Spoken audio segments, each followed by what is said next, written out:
Partnership. Partnership होती क्या है? पार्टनरशिप होती क्या है? अगर मैं बोलूँ मैं अपने फ्रेंड के साथ एक बिजनेस स्टार्ट कर रही हूँ, तो क्या मैं पार्टनरशिप स्टार्ट कर रही हूँ? बताओ। एक पार्टनरशिप फॉर्म स्टार्ट कर रही हूँ? बिल्कुल कर रही हूँ। बिल्कुल कर रही हूँ। अगर मैं अपने फ्रेंड के साथ कोई बिजनेस स्टार्ट कर रही हूँ, बशर्ते क्या कंडीशंस हैं, हमारे बीच में कंडीशंस होनी चाहिए, या जो एग्रीमेंट हमारे बीच में हो रहा है कि हम म्यूचुअली चाहते हैं कि हम बिजनेस स्टार्ट करें, मेरा उस पर प्रेशर नहीं होना चाहिए कि मैं उसे बोल रही हूँ कि बिजनेस स्टार्ट कर तो वो बिजनेस स्टार्ट करिए। नहीं, हम दोनों म्यूचुअली एग्री होने चाहिए एक बिजनेस को स्टार्ट करने के लिए। हाँ, हो सकता है कि मैंने उसे ऑफर दिया हो कि यार ऐसे करते हैं पर बिजनेस स्टार्ट करते हैं, या ये भी हो सकता है कि उसने मुझे ऑफर दे दिया हो, बट प्रेशर कहीं भी नहीं है। एक साइड से ऑफर आया, सामने वाले पे डिपेंड करता है वो एक्सेप्ट करे या ना करे। अगर ऑफर और एक्सेप्टेंस दोनों है तभी अग्रीमेंट बनेगा। Hello guys, welcome to our YouTube channel Aspiring Aces. This is your mentor Neha and today we are going to start our classes for CUET. Okay, किसके लिए क्लास स्टार्ट करने वाले हैं हम अपनी? CUET। CUET क्या होता है? CUET जितना मुझे पता है ना, जितना आपको पता है उतना एक एंट्रेंस टेस्ट है ना? एंट्रेंस टेस्ट है। किसके लिए एंट्रेंस देना है हमें? जब हमें यूनिवर्सिटी में एडमिशन लेना है। जब हमें यूनिवर्सिटी में एडमिशन लेना है ना, तो आपको एंट्रेंस टेस्ट देना है। अब किस कोर्स में एडमिशन लेना है, किस कॉलेज में एडमिशन लेना है, क्योंकि हम सब जानते हैं जब हम क्लास 12th में होते हैं, 11th में होते हैं, 10th में होते हैं ना, तो हम अपना माइंडसेट कर रहे होते हैं कि यार हमें ना इस वाला डायरेक्शन में जाना है, हम ये करना चाहते हैं, हम ये बनना चाहते हैं, ये हमारा एम है, ये हमारा गोल है ना। तो हम उस लाइन में अपने आप को जाना शुरू कर देते हैं। अगर हमें सपोज सीए बनना है तो हम चूज़ करते हैं कॉमर्स। अगर हमें इंजीनियर बनना है तो हम चूज़ करते हैं साइंस, है ना। ये सारी चीज़ें हम करना शुरू कर देते हैं फ्रॉम क्लास 11th। 11th में तो आपको स्ट्रीम चूज़ करनी ही पड़ती है, वही वाली चीज़ है। अब स्ट्रीम चूज़ कर ली, एडमिशन ले लिया क्लास 11th और 12th में, अब हमें एक कोर्स करना है ना, एक कोर्स करना है। उसके लिए हम क्या चाहते हैं? किसी यूनिवर्सिटी में एडमिशन लेना। अब यूनिवर्सिटी में एडमिशन लेना तो भाई एक एंट्रेंस टेस्ट देना पड़ेगा। क्या देना पड़ेगा? एंट्रेंस टेस्ट देना पड़ेगा। याद है जब स्कूल में एडमिशन लिया था तो वहाँ पे भी एक टेस्ट था, वही वाला टेस्ट है। स्कूल में एडमिशन लिया था वहाँ टेस्ट दे रहे थे, यूनिवर्सिटी में एडमिशन लेना तो एंट्रेंस टेस्ट दे देंगे। इसका नाम उन्होंने ये रख दिया।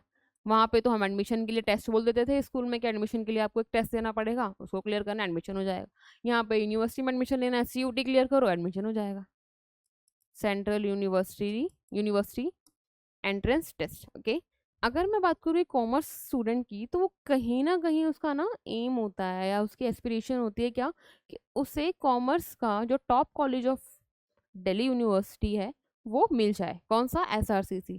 तो बंदा या बच्चा उस लाइन में खुद को डिवोट करना स्टार्ट कर देता है कि वो अपने स्कोर को कैसे इंप्रूव करे, है ना। अच्छा स्कोर करेगा CUET में, अच्छा कॉलेज मिलेगा, अच्छे कॉलेज का अच्छा कोर्स भी मिल जाएगा। सपोज SRCC में तो एडमिशन मिल गया बट कॉलेज वो नहीं मिला जो वो चाहता है ना। या फिर कोर्स तो वो मिल गया बट कॉलेज वो नहीं मिला, तो किससे इम्प्रूव कर सकता है? कि ऐसे अच्छा कॉलेज अच्छा कोर्स हो सकता है CUT में अच्छा स्कोर करके, बस इतना सा है। अब CUT में आने क्या वाला है? CUT में आने क्या वाला है? CUT में ना बेटा आपके पास 3 सेक्शन हैं जो हर बच्चा अटेम्प्ट करेगा, आप भी करेंगे। Section 1, section 2 and section 3। 3 section है हमारे पास, section 1, section 2 and section 3। Section 1 कौन सा सेक्शन है? सेक्शन 1 जो सेक्शन है आपका वो है लैंग्वेज का। सेक्शन 1 जो है आपका क्या है? वो लैंग्वेज का है। सेक्शन 2 जो आपका है वो डोमेन सेक्शन होता है। सेक्शन 3 जो आपका होता है वो होता है GK या GS। GK या GS। अब सेक्शन 1 लैंग्वेज है, वो तो कह रहे हो यार मैम हम तो वैसे भी नहीं कर रहे होते, है ना। ऐसा नहीं है नहीं करोगे, करो भाई, स्कोर चाहिए ना। ये थोड़ी ना पासिंग मार्क्स हैं, वो वाला काम तो है नहीं। लैंग्वेज ही आपके परसेंटेज को इम्प्रूव करती है और गिरा भी देती है। वही है, लैंग्वेज तो कर ही लोगे बट ईजी है, थोड़ा सा करोगे हो जाएगा। GK GS अपने आसपास देखो यार क्या चल रहा है, जो भी चल रहा है वही सुनना है। टेक्नोलॉजिकल कोई चेंजेस आ रहा है, इन्वायरमेंटल कोई चेंजेस आ रहा है, इकोनॉमिकली क्या चेंजेस हैं, पॉलिटिकली क्या चेंजेस हैं, सोशली क्या चेंजेस हैं, बस उसको सुनना है आपको। वो सुनोगे, थोड़ा सा पहले वाली बुक्स को पढ़ोगे, 11th 10th 9th 8th, हो जाएगा। GK GS हो जाएगा, इतना सही है। डोमेन, ये वो सब्जेक्ट्स हैं जो आप क्लास 11th और 12th में पढ़ने वाले हो, सिर्फ वो आएगा इसके अंदर डोमेन में। जो भी आपने क्लास 11th और 12th में पढ़ना है, क्योंकि अब हम कॉमर्स की क्लास स्टार्ट करने वाले हैं, तो कॉमर्स के लिए जो भी सब्जेक्ट्स आपने क्लास 11th और 12th में पढ़े हैं, जो भी ऐसा लगा ना कि यार ये तो पहली बार ही सुना है, सुना मतलब पहली बार सब्जेक्ट को हम रीड करने वाले हैं एज अ सब्जेक्ट। सुने होंगे बहुत बहुत बार, बट एज अ सब्जेक्ट हम रीड करने वाले हैं। वो कौन कौन से थे? वो कौन कौन से थे? कुछ ऐसे थे यार, अकाउंटेंसी करके एक सब्जेक्ट था हमारे पास, है ना? अकाउंटेंसी, या जिसको आप बोल सकते हो बुक कीपिंग, है ना? याद आ रहा है? क्या कह रहा हूँ? हाँ मैम, बुक का नेम ये था, अकाउंटेंसी या बुक कीपिंग। एक सब्जेक्ट कुछ ऐसा था हमारे पास, बिजनेस स्टडीज, है ना?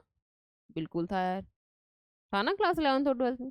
और एक आया था इकोनॉमिक्स। ये सारी टर्मिनोलॉजी हमने पहले सुनी होगी, बिल्कुल सुनी होगी, लेकिन एज अ सब्जेक्ट नहीं सुन पाए थे, सब्जेक्ट नहीं देखा था हमने। अब हम क्या करने वाले हैं? एज अ सब्जेक्ट पढ़ने वाले हैं, accountancy, business studies and economics. आज से जो हम शुरू करेंगे ना, वो आपकी होने वाली है अकाउंटेंसी। आज से जो हम स्टार्ट करेंगे क्लासेस, वो है for accountancy. Okay, so accountancy में, हाँ, अकाउंटेंसी में क्या? Accounting for partnership firm, accounting for partnership firm. क्योंकि ना अकाउंटिंग में आपके पास, अकाउंटेंसी में आपके पास 5 यूनिट रहने वाले हैं। कितनी यूनिट्स रहने वाली है? 5 यूनिट्स रहने वाली। कितनी यूनिट्स रहने वाली है? 5 यूनिट्स रहने वाली है। उसकी फर्स्ट यूनिट क्या होगी? अकाउंटिंग फॉर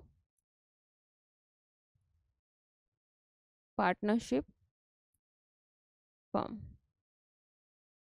अगर मैं अकेले बिजनेस स्टार्ट कर रही हूँ, जैसे आप लोगों ने देखा होगा आपके आसपास ना ग्रोसरी शॉप्स होंगी, जो एक स्मॉल ओनर रन कर रहा होता है, स्मॉल सी शॉप होती है, स्मॉल ओनर रन कर रहा होता है, उसको आप बोल सकते हो सोल प्रोप्राइटरशिप।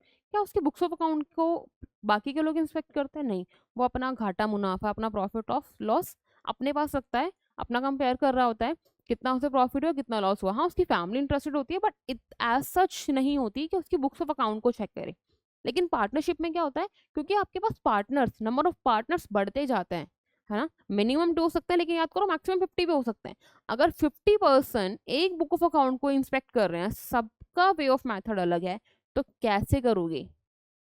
सपोज मैं देखती हूँ, मुझे ना अकाउंट्स बनाने की हैबिट नहीं है, मुझे सिर्फ इतना लिखना आता है, प्लस वाली फिगर करो, माइनस तभी की तभी कर दो, एक फाइनल फिगर पे आ जाओ।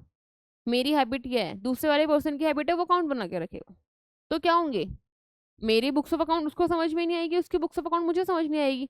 तो इन चीज़ों को हटाने के लिए, इस कन्फ्लिक्ट को हटाने के लिए, इनकी अकाउंटिंग का तरीका क्या है, way of doing their accounting, हम लोगों ने एक चैप्टर इंट्रोड्यूस कर दिया। हम लोगों ने नहीं, ऑब्वियसली बात है, कंपनीज एक्ट ने शुरू करा है, अकाउंटिंग फॉर पार्टनरशिप फर्म, जिसमें पता चलता है हमें कि पार्टनरशिप फर्म की अकाउंटिंग एक्चुअली करनी कैसे है, क्या है पार्टनरशिप में, कितनी चीज़ें वो करता है वो, है ना? क्या क्या चीजें आप उसमें पढ़ने वाले हो। अकाउंटिंग ऑफ पार्टनरशिप फर्म में क्या क्या चीजें हैं जो उसको अफेक्ट करती हैं, चेंजेस होते हैं, कैसे कोई पार्टनर आ रहा है, कोई जा रहा है, किसी की डेथ हो रही है तो क्या करना है, कैसे उनकी प्रॉफिट शेयरिंग रेशो चेंज हो रही है, कैसे उनकी गुडविल चेंज हो रही है, कैसे आप उसे रिकॉर्ड कर रहे हो, ये सारी चीजें क्या होती हैं?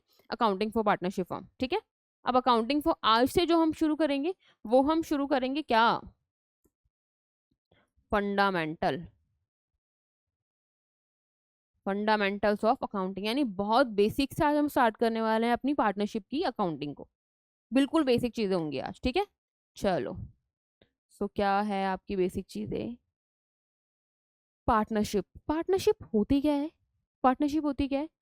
अगर मैं बोलूँ मैं अपने फ्रेंड के साथ एक बिजनेस स्टार्ट कर रही हूँ, तो क्या मैं पार्टनरशिप स्टार्ट कर रही हूँ? बताओ। एक पार्टनरशिप फॉर्म स्टार्ट कर रही हूँ, बिल्कुल कर रही हूँ, बिल्कुल कर रही हूँ। अगर मैं अपने फ्रेंड के साथ कोई बिजनेस स्टार्ट कर रही हूँ, बशर्ते क्या कंडीशंस हैं, हमारे बीच में कंडीशंस होनी चाहिए, या जो एग्रीमेंट हमारे बीच में हो रहा है कि हम म्यूचुअली चाहते हैं कि हम बिजनेस स्टार्ट करें, मेरा उस पर प्रेशर नहीं होना चाहिए कि मैं उसे बोल रही हूँ कि बिजनेस स्टार्ट कर तो वो बिजनेस स्टार्ट करिए। नहीं, हम दोनों म्यूचुअली एग्री होने चाहिए बिजनेस को स्टार्ट करने के लिए।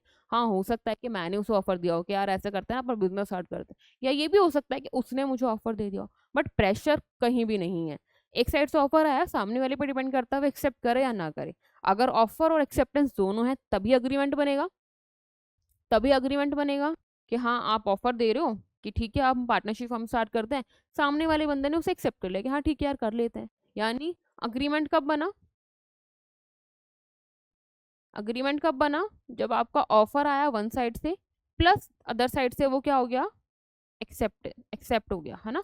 यानी ऑफर प्लस एक्सेप्टेंस जब भी होगी तभी वो अग्रीमेंट बनेगा। इतना क्लियर है? यानी मैं और मेरी फ्रेंड एक अग्रीमेंट करते हैं कि यार हम बिजनेस स्टार्ट करते हैं। अब अगर बिजनेस स्टार्ट करेंगे तो ऐसा तो नहीं है ना प्रॉफिट मेरा और लॉस उसका, या प्रॉफिट उसका लॉस मेरा, ये तो पॉसिबिलिटी नहीं है।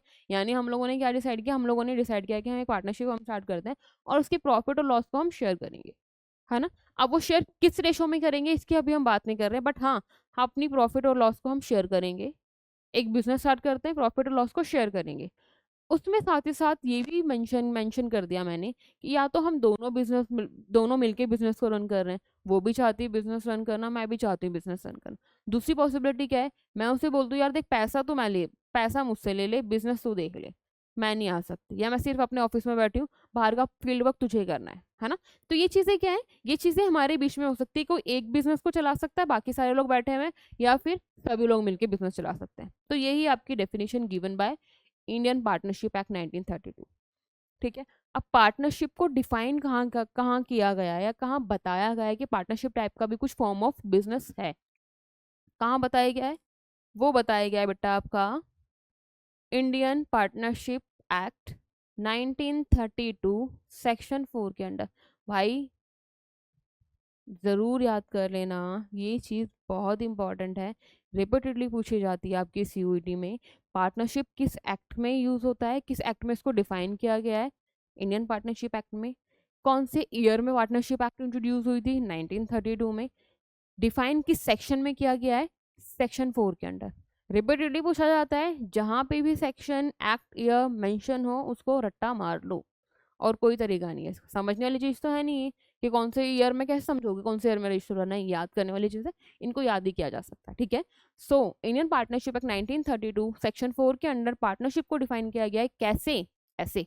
According to Indian Partnership Act 1932, partnership is a relation between person who have agreed to share the profit of a business carried on by all, अभी बताया था, या any of them acting for। या तो सभी लोग बिजनेस को run कर रहे हैं, बिल्कुल पॉसिबिलिटी है, या फिर कोई एक बिजनेस को रन कर रहा है बाकी सबके बिहाफ पे, या दो रन कर रहे हैं बाकी सबके बिहाफ पे। यहाँ तक ठीक है, पार्टनरशिप की डेफिनेशन क्लियर है। अब आगे देखते हैं, registration is optional not compulsory. अब जो पार्टनरशिप रजिस्टर्ड होगी अंडर इंडियन पार्टनरशिप एक्ट 1932, वो रजिस्ट्रेशन ऑप्शनल है। पार्टनर्स चाहें तो अपनी फर्म को रजिस्टर कर सकते हैं, ना चाहें तो ना भी करें, वो उनकी कॉल है। इसमें पार्टनरशिप एक्ट इन्वॉल्व नहीं होती, उन्होंने छोड़ा हुआ है पार्टनर्स पे। आप चाहते हो पार्टनरशिप हमको रन करना, रजिस्टर करना, बिल्कुल करो, नहीं चाहते मत करो। कहाँ पे डिफाइन किया गया है, सेक्शन 69। सेक्शन किसका, सेक्शन 69 किसका, इंडियन पार्टनरशिप एक्ट 1932 का। यहाँ तक क्लियर है, चलें आगे, चलिए। अच्छा, इससे पहले मुझे एक चीज़ बताओ, इस डेफिनेशन में ही था, इस डेफिनेशन में ही है, according to Indian Partnership Act 1932 section 4, इसमें कीवर्ड्स क्या हैं या इसके करेक्टरिस्टिक्स क्या होने वाले हैं, क्या क्या पार्टनरशिप में, अगर मैं बोलूँ इसके फीचर क्या है, तो आप बोलोगे यार कुछ जो इंपॉर्टेंट वर्ड्स दिख रहे हैं वो हो गया, पर्सन, लोगों के बीच रिलेशन होना चाहिए। अग्रीड यानी agree to share profit and loss, यानी प्रॉफिट और लॉस को शेयर ऑन करना चाहिए। हाँ, एक चीज़ और, आपकी पार्टनरशिप एक्ट 1932 में जो डेफिनेशन की दी हुई है पार्टनरशिप की, वो दे रखी है शेयर द प्रॉफिट्स, है ना। सिर्फ इतना लिखा हुआ है शेयर द प्रॉफिट। क्यों लिखा हुआ है शेयर द प्रॉफिट, क्योंकि वी आर ऑप्टिमिस्टिक पर्सन, हम लोग ऑप्टिमिस्टिक पर्सन है, और हम ये देख के चलते हैं कि हमारे साथ कुछ गलत होगा ही नहीं। तो डेफिनेशन में उन्होंने सिर्फ प्रॉफिट यूज किया हुआ है, लेकिन प्रॉफिट का मतलब ही ये है, profit as well as losses, है ना। Profit as well as losses, ऐसा थोड़ी है कि बिजनेस रन कर रहे हैं, प्रॉफिट हुआ तो शेयर करेंगे, लॉस हुआ तो कहाँ जाएगा, तो भाई लॉस भी तो शेयर करोगे ना। तो प्रॉफिट और लॉस दोनों शेयर होना चाहिए। यहाँ तक क्लियर है। अब इसकी जो कीवर्ड्स हैं, कैरेक्टरिस्टिक्स हैं या फीचर हैं, वो यही हैं, यहीं से निकाल लेते हैं हम, तो अलग से याद करने की नीड भी नहीं, डेफिनेशन याद कर लो बस, बहुत है। पर्सन होना चाहिए, अग्री टू शेयर प्रॉफिट और लॉस होना चाहिए, एक लॉफुल बिजनेस होना चाहिए ना, बिजनेस तो रन करें जब भी तो प्रॉफिट या लॉस होगा, या फिर कैरिड ऑन बाय ऑल और any of them acting for, या फिर सभी लोग बिजनेस रन कर रहे हैं या कोई एक रन कर रहा है। दूसरा दूसरा एक relation between, what happen, what happen, relation between the person ना, एक रिलेशन होना चाहिए, अग्रीमेंट होना चाहिए। चलो अब स्टार्ट करते हैं, पता चलेगा आपको। पर्सन अभी बताया था मिनिमम दो तो होने ही चाहिए ना, तो यार पर्सन कितने होने चाहिए, दो या दो से ज्यादा, टू और मोर। आगे लिखा हुआ है मिनिमम टू और मैक्सिमम 50। साथ ही साथ ना वहाँ पे एक कुछ लाइन सी है, उस लाइन का मतलब क्या है, उस लाइन का मतलब सिर्फ इतना सा है, हम लोग बोल रहे हैं मैक्सिमम 50 होना चाहिए, हम लोग बोल रहे हैं मैक्सिमम 50 होना चाहिए। कहाँ पे, पार्टनरशिप में कितने पर्सन होने चाहिए, मैक्सिमम 50, 50 से ज्यादा नहीं होने चाहिए, 50 से ज्यादा पार्टनर्स एक फर्म में नहीं हो सकते। यहाँ तक क्लियर है। अब किसने डिसाइड किया 50 होने चाहिए, दो तो चलो समझ में आता है कि दो नहीं होंगे तो फॉर्म ही नहीं बनेगी, फॉर्म कौन सी, पार्टनरशिप वाली, फॉर्म ही नहीं बनेगी, है ना।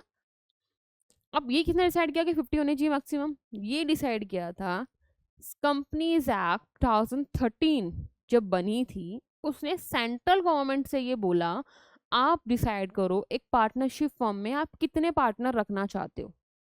ठीक है, आप डिसाइड करो एक पार्टनरशिप फर्म में आप कितने पार्टनर्स रखना चाहते हो, but subject to 100, subject to 100, मतलब 100 या 100 से कम, ज्यादा नहीं होने चाहिए। इसीलिए मैंने देखो इधर वाला ओपन किया हुआ है ना, ये वाला सिंबल, इससे ज्यादा नहीं होनी चाहिए, ये मैक्सिमम है 100, या फिर 100, 100 या सॉरी 100 या 100 से ज्यादा, इसको क्रॉस ना करें। किसने बोला, कंपनीज एक्ट 2013 ने ये सेंट्रल गवर्नमेंट को बोला। तो सेंट्रल गवर्नमेंट ने एक रूल निकाल दिया, रूल 10, कहाँ पे, मिसलेनियस ऑफ 2014 में, 14 के अंदर उसने एक जो रूल्स निकलते हैं मिसलेनियस रूल्स, उसमें रूल 10 निकाल दिया, क्या, 50% होने चाहिए, 50 से ज्यादा नहीं होने चाहिए। यहाँ तक क्लियर है, 50 से ज्यादा पर्सन नहीं होना चाहिए। सो रीड कर लेते हैं, कंपनीज एक्ट 2013 सेक्शन 464, ये भी याद कर लो भाई, कौन सेक्शन में एम्पावर किया गया था, 464 में, empower central government to prescribe number of partner in a firm subject to maximum of 100%, यही बोला है मैंने। But rule 10 of companies miscellaneous rule 2014 कितने मेंशन किए गए, 50 बोले गए। उसने बोला तो था 100 तक कर लो, बट अभी हमारी सेंट्रल गवर्नमेंट कितने नंबर डिसाइड करा है, 50 पार्टनर्स का नंबर डिसाइड किया है, 50 से ज्यादा नहीं होने चाहिए। यहाँ तक क्लियर। फिर नेक्स्ट टॉपिक है आपका अग्रीमेंट। अग्रीमेंट, जब दो पार्टनर्स बिजनेस को रन करने के लिए डिसाइड करते हैं कि हाँ बिजनेस को रन कर सकते हैं, बिजनेस मतलब पार्टनरशिप हमको रन कर सकते हैं। अब मैंने अपनी जो फ्रेंड से बोला था, तो क्या जरूरी है कि मैंने उसे पेपर में लिख के दिया था कि भाई साइन कर तभी हम पार्टनर बनेंगे, नहीं, मैंने उसे बोला, उसने हाँ बोला, हमने स्टार्ट कर दिया बिजनेस। ठीक है, या ये भी हो सकता है मैं आपसे बोल रही हूँ कि नहीं भाई चल मेरे साथ एक लीगल डॉक्यूमेंट बनवाते हैं, वहां पे तू लिख के दे के मैं तेरी पार्टनर बनने के लिए रेडी हूँ, और फिर हम पार्टनरशिप हम स्टार्ट कर सकते हैं। दोनों ही चीजें ठीक है ना, दोनों ही चीजें हो सकती हैं। तो पार्टनरशिप रिटर्न फॉर्म में भी हो सकती है और ओरल फॉर्म में भी हो सकती है, यानी अग्रीमेंट जो पार्टनरशिप फॉर्म का बेसिक है, बेसिस है, वो आपका ओरल भी हो सकता है, वो आपका रिटर्न भी हो सकता है, वो रिटर्न अग्रीमेंट भी बना सकते हैं, वो ओरल अग्रीमेंट भी बना सकते हैं। अगर ओरल अग्रीमेंट बन रहा है तो उसका कोई अनदर नाम नहीं है, बट अगर आप रिटर्न एग्रीमेंट बना रहे हो तो इन पार्टनरशिप हम उसको क्या बोलते हैं, पार्टनरशिप डीड बोलते हैं, क्या बोलते हैं, पार्टनरशिप डीड बोलते हैं। यहाँ तक क्लियर है। अब क्यों बनाते हैं रिटर्न और क्यों नहीं बनाते हैं ओरल, क्योंकि पार्टनरशिप एक्ट तो ऐसा कुछ नहीं बोलता कि आपको ओरल एग्रीमेंट ही बनाना है या रिटर्न एग्रीमेंट ही बनाना है, उन्होंने ये चीज़ भी पार्टनर्स पे छोड़ी हुई है। आप चाहो तो रिटर्न एग्रीमेंट बना लो, आप चाहो तो ओरल एग्रीमेंट बना लो, उसने ये बोला हुआ है। अब पार्टनर्स क्या प्रेफर करते हैं, मैं ये नहीं कह रही हूँ सारे ही पार्टनरशिप फर्म में ऐसा होता है, बट जनरली जो पार्टनर्स प्रेफर करते हैं वो होता है आपका रिटर्न अग्रीमेंट। क्या होता है वो आपका, वो आपका होता है रिटर्न अग्रीमेंट, रिटर्न अग्रीमेंट। क्यों, क्योंकि सपोज करो मैंने जब अपनी फ्रेंड से बोला कि हम पार्टनरशिप हमको स्टार्ट करते, तब तो उसने मुझे हाँ बोल दिया, कहती हाँ हाँ हम कर लेंगे, तू स्टार्ट कर मैं तुझे ज्वाइन करती हूँ, बिल्कुल ठीक है जी, हो गया कि ठीक है, पहले तू अपनी वाली फंड को या अपनी वाली कैपिटल को इन्वेस्ट कर अपनी फर्म में, फिर बाकी का जो बचता है ना उतना मैं कर दूंगी। मैंने बोला ठीक है कर लेते हैं, ये हमारे बीच में ओरली बात हुई। अब क्या हुआ, जब मैंने सारा इक्विपमेंट वगैरह परचेज कर लिया, जो भी मेरा बिजनेस में स्टार्ट करने वाली थी उसके लिए जो भी नीडफुल था, मैंने वो सब कुछ परचेज कर लिया। परचेज करने के बाद मेरी फ्रेंड ने डिनाई कर दिया, कहती नहीं यार मेरे पास फंड की शॉर्टेज है, मैं इन्वेस्ट नहीं कर सकती। अब उस केस में क्या होगा, क्या मेरे पास कोई प्रूफ है उसके अगेंस्ट उसको स्यू करने के लिए, उसके अगेंस्ट यूज करने के लिए, नहीं है, क्योंकि बातें कहाँ पे हुई थी, बातों से बातें बनी थी। आप कैसे चेक कर पाओगे कि उसने कैसे बोला, क्या बोला था, क्यों बोला है उसने, नहीं प्रूफ कर सकते ना आप इन कोर्ट। तो प्रेफर करते हैं हम रिटर्न एग्रीमेंट, क्योंकि अगर हमारे पास राइटिंग में कुछ चीज़ होती है तो तो क्या होता है, राइटिंग में चीज़ होती है तो हमारे पास एक प्रूफ हो जाता है, एक एविडेंस बन जाता है कि हाँ, आप अगर आपने डिनाई करा, आपने इन फ्यूचर उसको ब्रीच करने का ट्राई करा, तो अदर पार्टी आपके अगेंस्ट उस चीज़ को एज अ एविडेंस यूज कर सकती है, आपको स्यू कर सकती है ना। तो जनरली क्या होता है, पार्टनर्स रिटर्न एग्रीमेंट करते हैं ताकि चीज़ें अगर हमारे पास राइटिंग में रहेंगी तो ईजी हो जाएगा। वही बोल रहा है, partnership comes into existence by an agreement. अभी हम बात कर रहे थे ना ऑफर प्लस एक्सेप्टेंस की, वही है, इधर रिटर्न और ओरल, है ना। राइटिंग में भी हो सकता है वो या ओरल भी हो सकता है। It is a basis of relationship among partners which may be for a particular venture, for a period और एट विल। अब जब अग्रीमेंट बन रहा होता है ना बेटा, तो पार्टनरशिप फॉर्म में आ रही होती है, लेकिन पार्टनर्स के बीच में डिसाइड किया जाता है कि उन्हें उन्हें अपनी पार्टनरशिप फर्म कितने टाइम के लिए रन करनी है। वो चाहें तो किसी एक पर्टिकुलर वेंचर के लिए, यानी पर्टिकुलर एक स्पेसिफिक उन्होंने एक बिजनेस का एक टास्क कंप्लीट किया, ठीक है, उतना करा अपनी पार्टनरशिप फर्म, उतना तो आप लोगों ने फर्म को रखा। उसके बाद जैसे ही आपको वो टास्क कंप्लीट हो गया, आपने पार्टनरशिप फर्म को डिसॉल्व कर दिया, ठीक है, उतना करा, उसके बाद पार्टनरशिप फर्म को डिसॉल्व कर दिया। लाइक जैसे मैंने अपनी फ्रेंड के साथ सीयूटी की क्लास स्टार्ट करी, सीयूटी फॉर 2026, सीयूटी फॉर 2026 मैंने स्टार्ट कर दी। अब जैसे ही सीयूटी 2026 हो गया, उसके बाद हमारी पार्टनरशिप डिसॉल्व हो गई, मैं हमने अपनी क्लासेस को कंटिन्यू करना बंद कर दिया, डिसकंटिन्यू कर दिया, ठीक है। या फिर पर्टिकुलर पीरियड, जैसे मैं अपनी फ्रेंड के साथ जो बिजनेस रन करने वाली हूँ, सपोज वो 5 ईयर का है, इसका मतलब आफ्टर 5 ईयर हमारी फर्म डिसॉल्व हो जाएगी। ये हम ऑलरेडी डिसाइड कर रहे हैं कब, जब हम अग्रीमेंट बना रहे हैं, ओरली बात कर रहे हैं हम या फिर राइटिंग में हम बात कर रहे हैं, तो ये चीज़ें तभी क्लियर होती हैं। या फिर साथ ही साथ एक और चीज़ मेंशन है, और एट विल। एट विल मतलब जब तक हम चाहते हैं अपनी पार्टनरशिप फर्म को रन करना, तब तक तो पार्टनरशिप फर्म रन करेगी, लेकिन द मोमेंट हम डिसाइड करेंगे हमें पार्टनरशिप फर्म को रन नहीं करना है, हम उसे डिसॉल्व कर सकते हैं। तो ये चीज़ें कहाँ पे मेंशन होंगी, ये चीज़ें आपके अग्रीमेंट में मेंशन होंगी। ये चीज़ें क्लियर है। नेक्स्ट है आपका बिजनेस। अब भाई बिजनेस कर रहे हो, बिजनेस कर रहे हो, दया भाव नहीं है मन के अंदर, क्योंकि बिजनेस करोगे तो ही प्रॉफिट आएगा। डेफिनेशन तो ये कह रही थी आपकी, है ना, बिजनेस करोगे तो ही प्रॉफिट आएगा। यानी आपकी पार्टनरशिप फर्म जब आप रन करते हो ना बेटा, तो उसका मोटो क्या होना चाहिए, उसका बिजनेस मोटो होना चाहिए। बिजनेस मतलब जहाँ से आपको प्रॉफिट या लॉस मिल रहा है। ऐसा ना हो कि आप एक चैरिटी के लिए स्टार्ट कर रहे हो, स्टार्टअप कर रहे हो कि हाँ वो चैरिटी हम कुछ स्टार्ट करते हैं, नहीं। जब चैरिटी के लिए स्टार्ट करेंगे तो वो आपका क्या बन जाता है, एनपीओ। याद आ रहा है, कुछ पढ़ा है क्लास 12 में ऐसा ना, क्या बन जाता है वो आपका, एनपीओ बन जाता है। तो पार्टनरशिप फॉर्म हमेशा स्टार्ट की जाती है for business purpose. Partnership form किससे स्टार्ट की जाती है, फॉर बिजनेस पर्पस। साथ ही साथ आपका बिजनेस जो होना चाहिए ना, वो लॉफुल होना चाहिए, लीगल होना चाहिए। ऐसा ना आप इलीगल एक्टिविटी स्टार्ट करो under the name of partnership, नहीं भाई, इलीगल एक्टिविटीज मत करना, उसके बहुत सारे कॉन्सिक्वेंसेस, फंस जाओगे। चलो, सो प्रॉफिट शेयरिंग।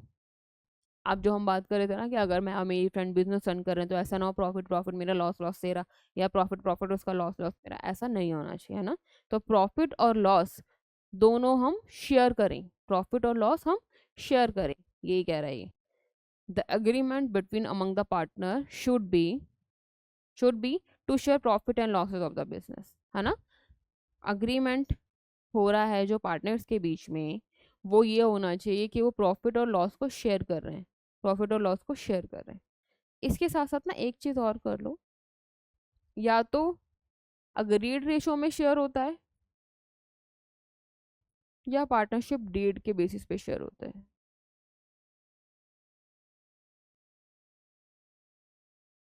अभी बताया था, जब पार्टनरशिप फर्म राइटिंग में होती है तो आप उसे क्या बोलते हो, पार्टनरशिप डीड। क्या बोलते हो, जब पार्टनरशिप फर्म राइटिंग में होती है आप उसको पार्टनरशिप डीड बोलते हो।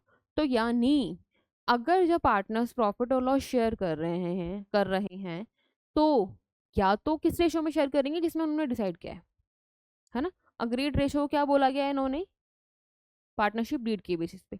हम लोग डिसाइड कर रहे हैं कि मैं 50% लूंगी, तू 50 ले ले, या तो हमने डिसाइड किया 50-50 ले ले, या मैंने बोला कि भाई मैं 70 लूंगी तू 30 ले, मैं बोल रही हूँ 40 लूंगी तू 60 ले। तो ये हमारी क्या है, ये हमारी अग्रीड रेशो है, हम डिसाइड कर रहे हैं कहाँ पे, जब हम पार्टनरशिप डीड बना रहे हैं। अगर पार्टनरशिप डीड नहीं होती तो प्रॉफिट कैसा शेयर होता है, इक्वली, जितना मैं लूंगी उतना ही तू लेगी, उतना ही तीसरा बंदा लेगा, उतना ही चौथा बंदा लेगा। लेट्स से अगर मेरी फर्म में अगर मेरी फर्म में 50% है, 50% से मेरा मतलब 50 पार्टनर है,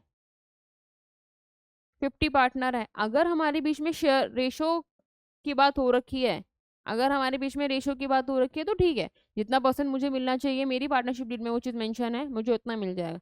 लेकिन अगर वो चीज़ डिसाइडेड नहीं है, फिक्स नहीं है, या हमने उस पर बात ही नहीं की, तो हर 50 मतलब जितने ही बंदे हैं उतने बंदों को शेयर का, प्रॉफिट शेयर का जो रेशो है वो इक्वली मिलने वाला है। लेट्स से अगर यहाँ पे मैं बात करूँ 100% शेयर है प्रॉफिट का, तो हर बंदे के पार्ट में या हर बंदे का शेयर कितना होगा? 2%। Is it clear? Clear to all? चलो, so next point is business can be carried on by all और any of the partner acting for all. ये तो हमने कर ही लिया। पार्टनरशिप फॉर्म में क्या होता है, या तो सारे ही पार्टनर बिजनेस को रन कर रहे हैं, बिल्कुल कर सकते हैं, या फिर कोई एक बंदा भी बाकी के पार्टनर्स के बिहाफ पे रन कर सकता है।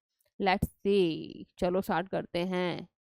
ए बी एन सी तीन पार्टनर हैं, ए बी एन सी तीन पार्टनर हैं। सपोज जो इनकी फर्म है ए बी सी लिमिटेड, जो इनकी फर्म है ए बी सी लिमिटेड, उसमें ना बी को बहुत नॉलेज नहीं है।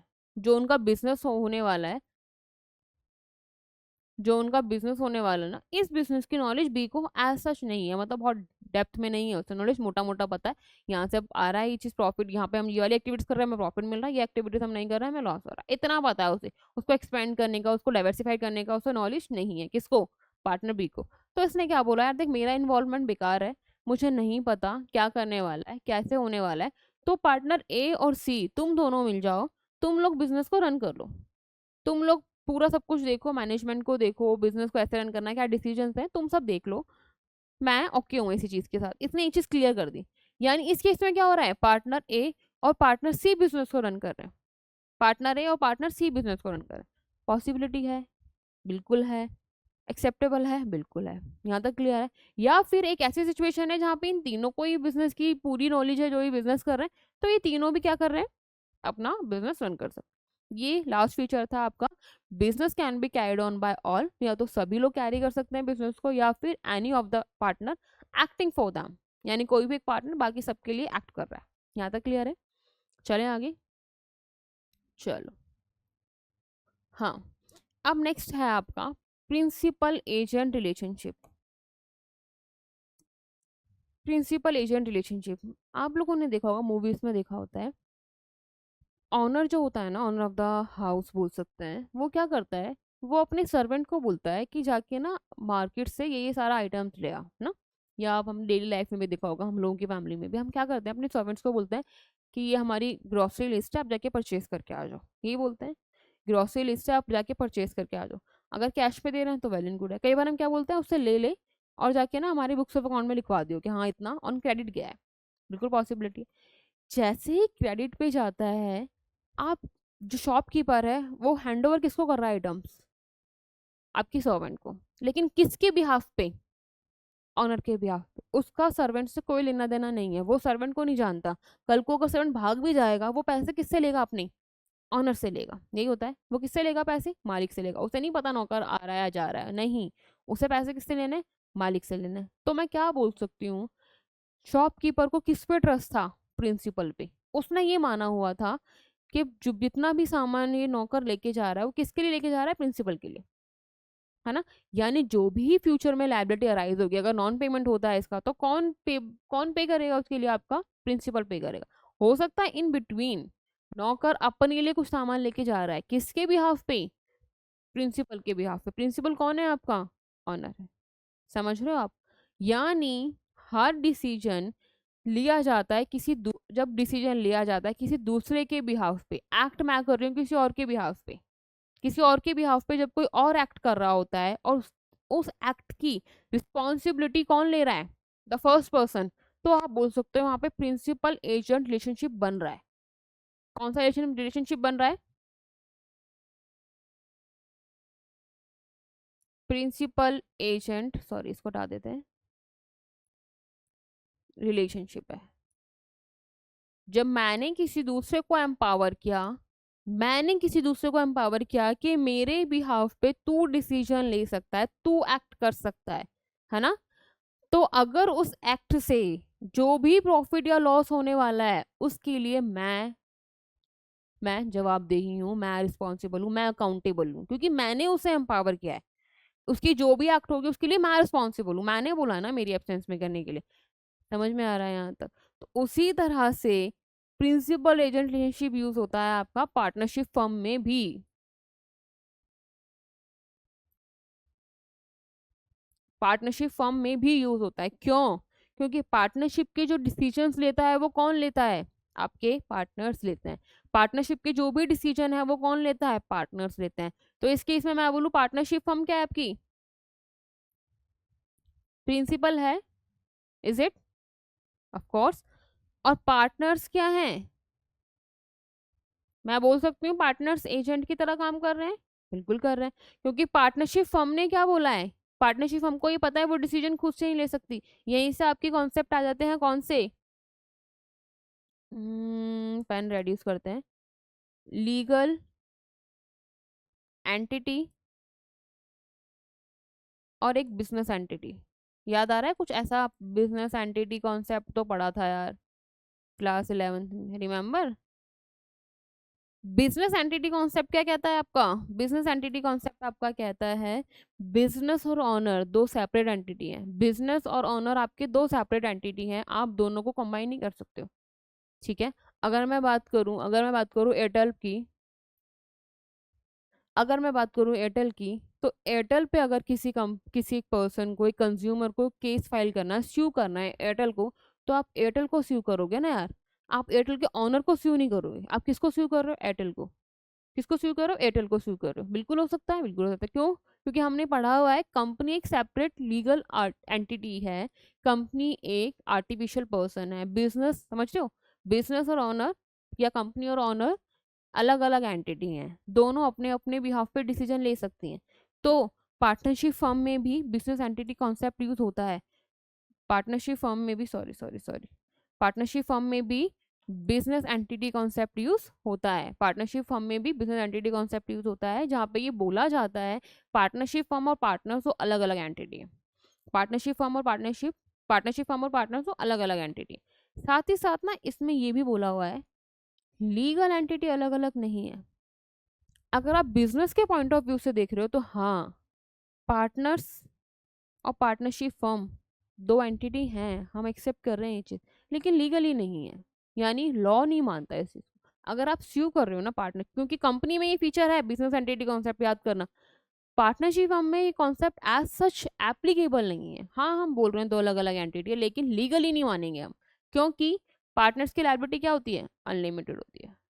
इसीलिए होती है वो कि अगर पार्टनरशिप हम कल को डिफॉल्ट हो जाती है, डिफॉल्टर बन जाती है, डिसॉल्व हो जाती है, तो उस केस में जो भी लायबिलिटी होगी ऑफ द पार्टनरशिप फर्म, वो कौन रिपे करेगा? वो रिपे करेंगे आपके पार्टनर्स। कौन रिपे करेगा? आपके पार्टनर। Is it clear?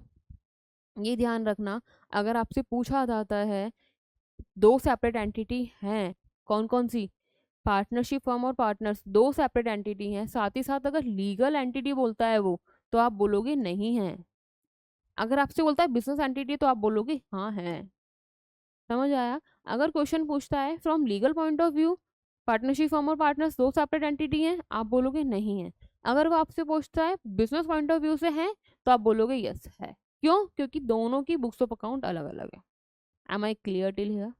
चलो वापस आते हैं अपने कॉन्सेप्ट पे। बिजनेस, पार्टनरशिप फर्म और पार्टनर, मैं बोल सकती हूँ ये प्रिंसिपल है, एजेंट, ये एजेंट है, बिल्कुल है ना?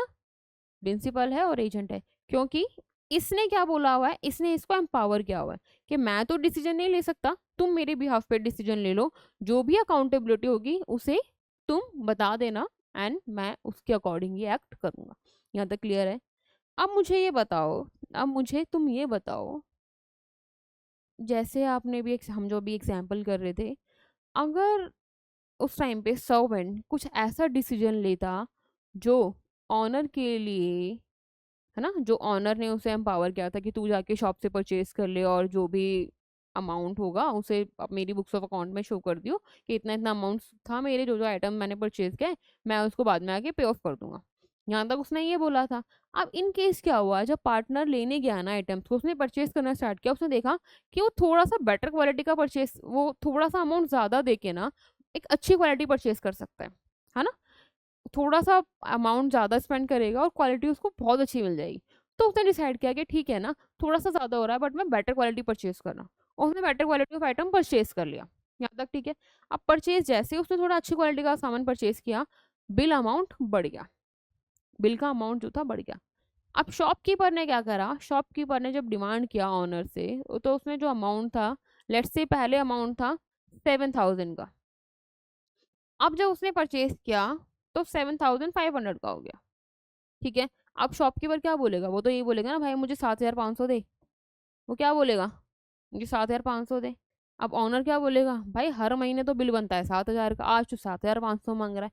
तो वो क्या बोलेगा, भाई अपने सर्वेंट से पूछ लो, वही लेके आया सामान, बिल 7,500 का बन रहा है, मुझे इतना पता है। अब वहां पे करे या ना करे, बट प्रिंसिपल क्या करेगा, प्रिंसिपल मतलब ऑनर क्या करेगा, आके सर्वेंट से पूछेगा भाई 500 का बिल कैसे बना, 500 का बिल बढ़ कैसे गया, बना नहीं, 500 का बिल बढ़ कैसे गया। वो अगर इस चीज को प्रूफ कर देता है कि मैंने क्वालिटी अच्छी वाली परचेज की थी इसलिए आपको 500 का बिल बना है, अगर वो ये चीज प्रूफ कर देता है, तो प्रिंसिपल क्या करेगा, प्रिंसिपल या ऑनर क्या करेगा, उसको पे कर देगा। बिल्कुल ठीक है। लेकिन अगर प्रिंसिपल को ये लगता है क्वालिटी में कोई चेंज नहीं है और यहाँ पे घपलाबाजी कर रहा है कौन, सर्वेंट, तो वो बोलेगा भाई मैं 7,000 रुपये दे के आया हूँ, 500 तू दे, 500 500 मैंने नहीं दी, मेरी कॉल नहीं थी। समझ रहे हो। तो उसी तरह से जब एजेंट या पार्टनर्स डिसीजन लेते हैं on the behalf of partnership firm, और अगर वो ये चीज प्रूव कर देते हैं कि पार्टनरशिप फर्म के बेटरमेंट के लिए वो डिसीजन लिया गया है, या उस पर्टिकुलर सिचुएशन में यही डिसीजन फेवरेबल था पार्टनरशिप फर्म के लिए और तभी ये डिसीजन लिया गया है, तो पार्टनरशिप फर्म उसको एक्सेप्ट कर लेती। अगर उसे लगता है कि इससे बेटर डिसीजन पार्टनर ले सकते थे या डिफरेंट ऑल्टरनेटिव से चूज कर सकती थी या उसको थोड़ी देर पोस्टपोन कर सकती थी, यानी उस पॉइंट ऑफ टाइम में सिचुएशंस और भी सॉरी सॉल्यूशंस और भी ज्यादा थे उस सिचुएशन के लिए, और पार्टनर्स ने लीस्ट फेवरेबल चूज किया है, तो उस केस में पार्टनरशिप फर्म उस डिसीजन को एक्सेप्ट करने से मना कर देती है, और उसका जो भी कॉन्सिक्वेंस होता है वो सारा पार्टनर्स बेयर करते हैं। इतना क्लियर है। चलिए, अब पार्टनर्स और फर्म के बीच में रिलेशन है, प्रिंसिपल एजेंट रिलेशनशिप, वहां तक तो ठीक है, बट पार्टनर्स के बीच में भी प्रिंसिपल एजेंट रिलेशनशिप होता है। वो कैसे होता है, याद आ रहा है, ऐसा कुछ है यहाँ पे, यहाँ पे कुछ था ऐसा, business can be carried on by all और any of them acting for all, यानी हमने तो यहीं पे एम्पावर कर दिया था कि सारे बिजनेस रन कर सकते हैं, बिल्कुल कर सकते हैं, या फिर कोई एक भी बाकी सबके बिहाफ पे कर सकता है, करा था ना हम लोगों ने यहीं पे एम्पावर।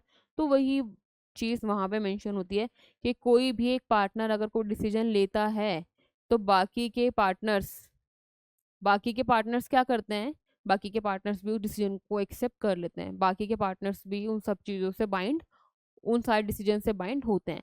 ये कह रहा है ये principal relationship between the partners and partnership firm, as an agent क्या होता है, represent other partners and thereby bind them through his act.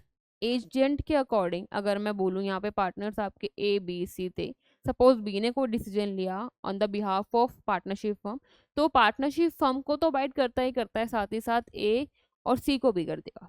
ठीक है, वही कह रहा है ये। और as a principal bound by the principal, sorry bound by the act of other person, bound by the act of the other person. जैसे यहाँ पे बी को कुछ पता नहीं था, लेकिन ए और सी ने डिसीजन लिया और पार्टनर्स हैं, तो बी भी उसको एज अ प्रिंसिपल उस डिसीजन को ऐसे एक्सेप्ट कर रहा है। Am I clear till here.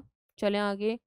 चलिए, तो now we have rights of partner. Partnership frame हो गई, फॉर्म हो गई under Indian Partnership Act 1932 section 4। Partners के नंबर कितने हो सकता है, मैक्सिमम कितने नंबर पार्टनर हो सकते हैं, ये भी डिसाइड हो गया, ये भी डिसाइड हो गया। और क्या क्या उसके फीचर्स हैं कर लिया, कौन सा रिलेशनशिप है बिटवीन द पार्टनर्स और फर्म वो भी कर लिया। अब हम देख रहे हैं पार्टनर्स के पास कौन कौन से राइट्स हैं, पार्टनर के पास कौन कौन से राइट्स हैं, है ना, कौन कौन से राइट्स हैं। अगर पार्टनरशिप फर्म बन रही है तो ऑब्वियसली बात है प्रॉफिट लॉस को शेयर करने का राइट है उनके पास, बिल्कुल है। पार्टनरशिप अगर बन रही है तो उसका प्रॉफिट लॉस को शेयर करने का राइट है पार्टनर्स के पास है। अगर दो पार्टनर्स मिलके बिजनेस स्टार्ट कर रहे हैं, तीसरा पर्सन आने का ट्राई कर रहा है कि यार मैं भी पार्टनर बन जाता हूँ, हमने देखा पार्टनरशिप फर्म की ग्रोथ हो रही है ना, ग्रोथ अच्छी वाली हो रही है, ग्रो कर रहा है पार्टनरशिप फर्म। सपोज दो पार्टनर है ए एंड बी, दो पार्टनर है ए एंड बी, दो पार्टनर ए एंड बी है, दोनों की फर्म ना ग्रो कर रही है अच्छी वाली। अब पार्टनर ए ने सोचा मैं अपनी मिसेस को एज अ पार्टनर इन्वॉल्व कर लेता हूँ अपनी फर्म में। ठीक है, मैं अपनी वाइफ को लेके आ जाता हूँ फर्म में पार्टनर बना के। ठीक है, ये ला सकता है। अब तुम्हें लग रहा है पार्टनर बी अग्री करेगा? पार्टनर बी अग्री करेगा? अभी तक हम चलो ये मान के चलते हैं, अभी तक हम ये मान के चलते हैं कि profit sharing ratio between A and B कितनी थी? इक्वली थी, है ना। अभी तक जो प्रॉफिट शेयर हो रहा था ए और बी के बीच में, वो हो रहा था 50%, 50%, यानी 1:1 की रेशो में शेयर हो रहा था, 1:1 की रेशो में शेयर हो रहा था। और फर्म बहुत अच्छा ग्रो कर रही है ना, फर्म बहुत अच्छा ग्रो कर रही है, यही फर्म की पॉलिसी है कि प्रॉफिट शेयर इक्वल होना चाहिए, और फर्म क्या कर रही है? ग्रो कर रही है। यहाँ तक क्लियर है? अब पार्टनर इन्हें दिमाग चलाया, यार फर्म ग्रो कर रही है, क्यों ना मैं अपनी वाइफ को एज अ पार्टनर अपनी फर्म में इंट्रोड्यूस कर दूँ। ठीक है, कर दिया पार्टनर को। अगर जैसे ही पार्टनर मिसिस ए बन जाएगी, यानी अब फर्म में कितने पार्टनर हैं? कितने पार्टनर हो गए?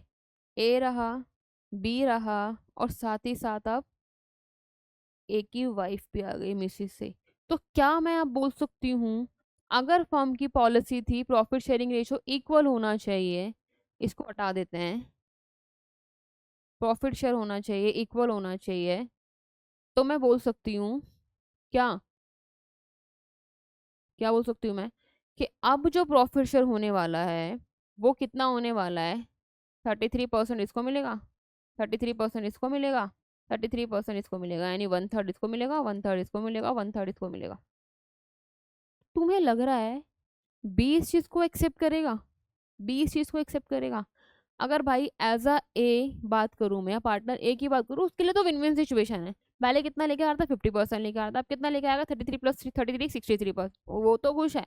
लेकिन पार्टनर बी के साथ क्या हुआ? वो तो भैया अपना 17% फोगो कर रहा है ना, सेक्रीफाइस कर रहा है। किसके लिए? पार्टनर बी के लिए। वो क्यों करे? वो नहीं चाहता करना। तो वो डिनाई कर सकता है कि मैं नया पार्टनर एडमिट नहीं करूंगा, मैं नया पार्टनर एडमिट नहीं करूंगा, बिल्कुल कर सकता है वो। यहाँ तक क्लियर है? हाँ, लेकिन अगर आपकी पार्टनरशिप डीड, यानी जब इनिशियली अग्रीमेंट बन रहा था, सपोज वहां पे ये बोल दिया गया था कि पार्टनर ए जब भी चाहे ना, जब भी उसकी मर्जी हो, वो एक नए पार्टनर को एडमिट कर लेगा इनटू द पार्टनरशिप फर्म। अगर ये चीज क्लियर हो जाती है एग्रीमेंट के टाइम में ही, तो इस टाइम जब पार्टनर ए अपनी वाइफ को लेके आया, तो उस टाइम पे पार्टनर बी ऑब्जेक्ट नहीं कर सकता, डिनाई नहीं कर सकता एडमिशन को। किसका? मिसेस ए का। Is it clear till here? यानी दो राइट अभी तक हम देख चुके हैं। थर्ड आप बोल सकते हो, पार्ट किसी भी पार्टनर का ये राइट है कि वो मैनेजमेंट को अच्छे से देखे। किसके मैनेजमेंट को? बिजनेस के मैनेजमेंट को। कौन सी बिजनेस को? पार्टनरशिप फर्म को। ठीक है, वो जब चाहे वो बुक्स ऑफ अकाउंट को देख सकता है, वो जब चाहे मैनेजमेंट को इंस्पेक्ट कर सकता है। ठीक है, हो सकते हैं राइट्स। मुझे देखना है कि हाँ किस तरह से मेरी फर्म रन कर रही है, आजा भाई देख ले, तेरी भी फर्म है। मुझे देखना हो अगर कि मेरे बुक्स ऑफ अकाउंट में कहाँ पे प्रॉफिट है, कहाँ लॉस है, कौन से एक्सपेंसेस ज़्यादा है, कहाँ से मैं रेवेन्यू अर्न कर सकती हूँ, ये सारी चीज़ देखनी, बिल्कुल देख सकते हो आप। ठीक है, हो गए? क्या मैं ये बोल सकती, ये देखो यही सारी चीज़ें यहीं पे मेंशन है।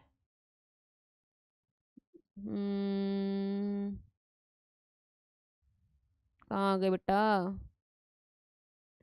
यहाँ तक क्लियर है? मैं बोल सकती हूँ right to participate in the management. हाँ, साथ ही साथ जब पार्टनरशिप फर्म बन रही होती है ना बेटा, तो आपको पार्टनर्स की कंसेंट की भी उतनी ही नीड होती है। आप देखते हो ऐसा ना हो कि एक ही पार्टनर बिजनेस को रन कर रहा है, बिल्कुल कर सकता है, लेकिन उसे दूसरे पार्टनर की कंसेंट चाहिए होती है, उसे दूसरे पार्टनर की कंसेंट चाहिए होती है। लेट्स से मैंने ए पार्टनर था, बी पार्टनर है, दो पार्टनर है, इसने ये चीज बोल दी कि तू सारे मैनेजमेंट डिसीजंस ले सकता है ना, इसने अपनी कंसेंट दे दी कि भाई तू ले ले, तू ले ले। अब इसने एरियाज बता दिए होंगे कि अगर तुझे सपोज इन्वेस्टमेंट करनी है ना, इन्वेस्टमेंट करनी है तुझे, तो इसने बोल दिया जब तक तू इन्वेस्टमेंट करेगा ना अप टू ₹5 लाख, मुझसे पूछा मत कर, तू कर दिया कर।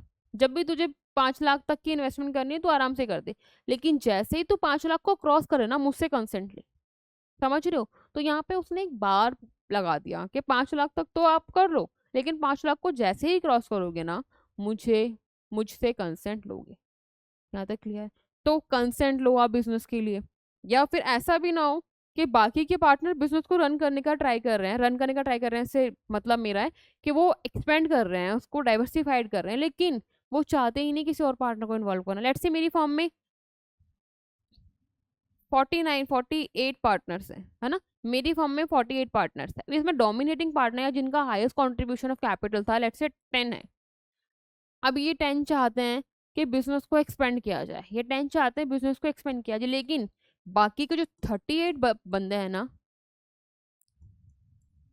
बाकी के जो 38 बंदे हैं ना, बाकी 38% पार्टनर है ना, वो ये चाहते हैं कि एक्सपेंड ना करके आप डाइवर्सिफाइड कर दो, आप एक्सपेंड ना करके डाइवर्सिफाइड कर दो। तो इस केस में तुम्हें क्या लगता है क्या होना चाहिए? ऑब्वियसली बात है 38 पार्टनर्स, मेजोरिटी विन होती है ना। तो इस तरह से अगर कोई भी बिजनेस डिसीजन ले रही है पार्टनरशिप फर्म, तो उसकी कंसेंट आप किससे लोगे? पार्टनर से लोगे। और ये पार्टनर का राइट है कि वो डिसीजन को एक्सेप्ट करे या उस फॉर्म में अपना डिसीजन दे जो कि पार्टनरशिप फर्म के बेनिफिट के लिए। यहाँ तक क्लियर? साथ ही साथ ये भी बोल सकते हो पार्टनरशिप फर्म है तो ऑब्वियसली बात है उसमें रिटायरमेंट भी होगा, है ना। कोई बंदा जाएगा भी पार्टनरशिप छोड़ के तो बिल्कुल जा सकता है वो, अगर बाकी के पार्टनर उसे कंसेंट दे दे तो, या फिर आपकी पार्टनरशिप फर्म में मेंशन है। यानी आप अब तक ये समझ रहे होगे शायद, अगर अपनी चलानी है ना, अपने फेवर में चीजें एक्सेप्ट करवानी है, अपनी मनवानी है, भैया पार्टनरशिप डीड बना लो। इसीलिए majority of the partners partnership deed opt करते हैं, जहाँ पे वो अपनी कंडीशंस अपनी टर्म्स को मेंशन कर देते हैं, और बाकी के पार्टनर्स अगर अग्री कर रहे हैं तो अग्रीमेंट में मेंशन हो जाता है, अगर नहीं कर रहे हैं तो फिर तो जैसे होना है वो होना ही है। यहाँ तक क्लियर है? यही है बेटा इसमें, देखो right to participate in the management except minor. अभी माइनर वाले पॉइंट को छोड़ दो, बस इतना याद रखो कि मैनेजमेंट में माइनर डिसीजन नहीं लेता है। दूसरा, consulted about the business affair, अभी बताया था डाइवर्सिफिकेशन एक्सपेंशन, वही है यहाँ पे भी। Right to take decision in the interest of the business, बिल्कुल देख सकते हो यहाँ पे बोला था ना 10 लोगों को लगता है एक्सपेंशन करो, 30 को लगता है डाइवर्सिफिकेशन करो, बिल्कुल कर सकते हो। तो जिसमें भी बिजनेस का इंटरेस्ट बेस्ट होगा वही डिसीजन एक्सेप्ट होगा। Has right not to allow the admission of new partner, अभी क्या था मिसेस ए एंड बी वाला, can retire from the firm after giving a notice. यहाँ तक क्लियर है? चलें आगे। अब हम बात करते हैं माइनर की, है ना। माइनर, माइनर मतलब जिसकी एज क्या है? लेस देन 18 ईयर्स, है ना। माइनर एक ऐसा पर्सन है जिसकी एज लेस देन 18 ईयर्स है। अभी तक यही है? बिल्कुल है। ठीक है, माइनर कौन है? जिसकी एज आपकी लेस देन 18 ईयर है। अब जो आपका पार्टनरशिप में है ना बेटा, पार्टनरशिप फर्म क्या कहती है या पार्टनरशिप एक्ट 1932 क्या कहती है? वो ये कहती है कोई भी इंडिविजुअल आपका पार्टनर बन सकता है। अभी तक हमने ये बोला था पर्सन है, लेकिन इसने ना एक कंडीशन दे दी थी, इसने ये बोला था कंडीशन दे दी थी, या एक मुझे लगता है एक जेन्युइन सी चीज़ है, आप अगर बिजनेस स्टार्ट कर रहे हो तो आपका माइंड उतना साउंड उस पॉइंट पे होना चाहिए जब आप अग्रीमेंट कर रहे हो। अभी स्टार्टिंग में जब हम बात कर रहे थे तो मैंने आपको ये बोला था, जब मैंने अपनी फ्रेंड से कंसेंट ली तो ऐसा ना हो कि वो प्रेशर में काम कर रही हो, या ऐसा ना हो उस टाइम पे वो अपनी सेंसेस में ना हो जो डिसीजन वो ले पाए, है ना। तो यही कहता है आपका पार्टनरशिप एक्ट 1932, ये कहता है 3 तरह की कैटेगरी से 3 तरह के पर्सन, अगर वो माइनर है, अगर वो अनसाउंड माइंड है, उसका माइंड उतना साउंड नहीं है, उतना स्टेबल नहीं है कि वो डिसीजन ले पाए, या फिर वो डिसक्वालिफाइड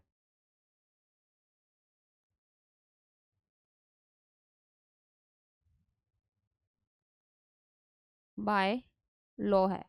यानी या तो ऐसा पर्सन जिसकी एज 18 से कम है, या फिर ऐसा पर्सन जिसका माइंड उतना साउंड नहीं है कि वो समझ पाए प्रॉफिट क्या है, लॉस क्या है, किस तरह से उसे मैनेजमेंट में डिसीजन लेना है, कैसे अपने बिजनेस को ऑपरेट करना है ना, उसमें इतनी समझ ही नहीं है कि वो बिजनेस चला पाए, तो बोल सकते हो कि वो अनसाउंड माइंड है।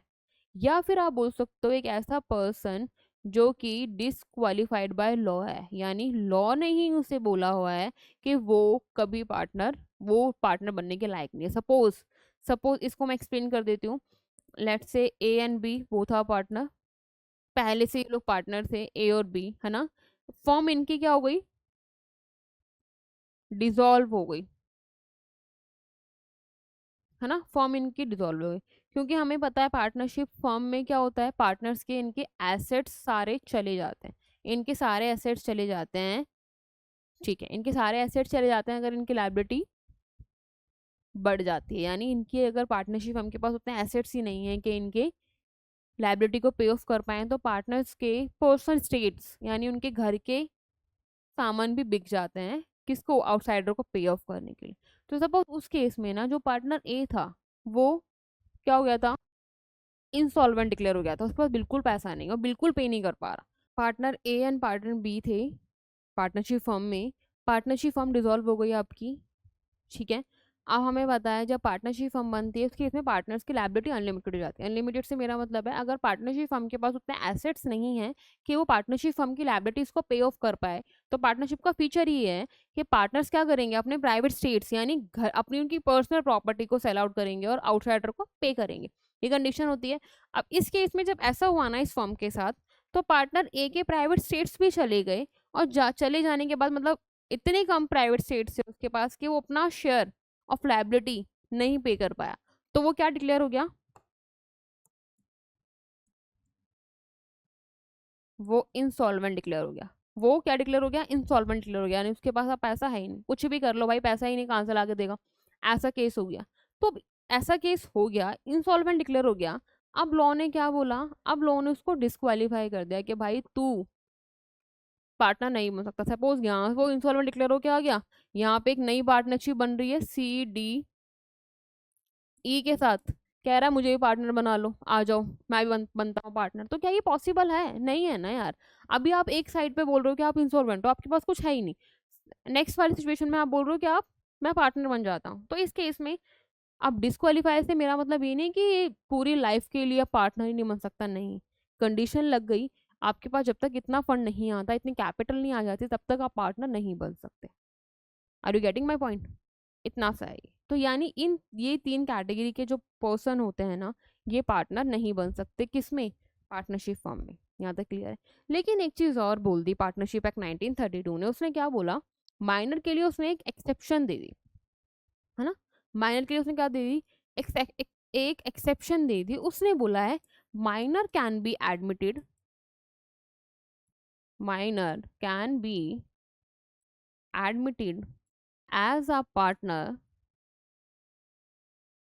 क्या कंडीशन दे दी उसने, उसने ये कंडीशन दे दी माइनर को आप एडमिट कर सकते हो as a partner in your partnership firm, अगर आप सिर्फ उसे प्रॉफिट शेयर करो। अगर आप सिर्फ प्रॉफिट शेयर कर रहे हो ना, तो आप पार्टनर बना सकते हो, किसको, माइनर को, उसके साथ आप लॉस शेयर नहीं करोगे, तो ठीक है। अगर आपने लॉस शेयर किया तो यहाँ पे चीजें कन्फ्लिक्ट करेंगी, यानी पॉसिबिलिटी ही नहीं है। तो यानी अगर पार्टनर को बनाओगे, माइनर को पार्टनर बनाओगे, तो सिर्फ प्रॉफिट दो। उसने एक चीज क्लियर कर दी। तो अब किसकी कॉल है ये, अब ये रेस्ट ऑफ द पार्टनर की कॉल है कि वो किसी माइनर को एडमिट करना चाहते हैं या नहीं करना चाहते। बहुत बार ऐसा होता है, अगर मैं एक रैशनल पर्सन से पूछूँ या मतलब ठीक ठाक बंदा हो, क्या बोलेगा, मैं क्यों बनाऊंगा पार्टनर, अगर प्रॉफिट ही दूंगा तो मुझे नहीं बनाना। लेकिन कई बार क्या होता है, for the sake of the partnership firm, partnership firm की बेनिफिट के लिए क्या होता है, एक माइनर को भी पार्टनर बना लिया जाता है, किसमें, पार्टनरशिप फर्म में। इतना क्लियर है, चलें आगे, चलिए। सो यहाँ तक क्लियर है। अब यहाँ पे इन्होंने जब राइट की बात की ना, तो इन्होंने बोला right to participate in the management except partner, except minor. क्यों बोला ऐसा, क्योंकि हम लोगों ने ये माना हुआ है कि माइनर कौन है, जो अंडर एज है, अंडर एज मतलब जिसकी एज 18 से कम है, वो आपका माइनर है। अब क्योंकि हम ये मानते हैं, क्यों बोला पार्टनरशिप एक्ट ने कि वो सिर्फ प्रॉफिट ही शेयर करेगा, क्योंकि ये माना होता है कि माइनर का माइंड ना उतना डेवलप नहीं होता, यानी उसको कोई मैनिपुलेट ना करे, इसलिए इंडियन पार्टनरशिप एक्ट ने बोला कि सिर्फ प्रॉफिट शेयर किया जाएगा पार्टनर्स के माइनर के साथ में। तो इसी चीज को हम माइंड में रखते हुए ये भी बोलेंगे ना कि यार वो मैनेजमेंट में कैसे पार्टिसिपेट करेगा, उसका तो इतना माइंड है ही नहीं, इतना माइंड डेवलप्ड है ही नहीं। यही चीज यहाँ बोली हुई है कि माइनर मैनेजमेंट में मैनेजमेंट में पार्टिसिपेट नहीं कर सकता क्योंकि उसका माइंड उतना डेवलप्ड नहीं है। Am I clear till here? So I'm stopping now. I'm ending now. Thank you, class.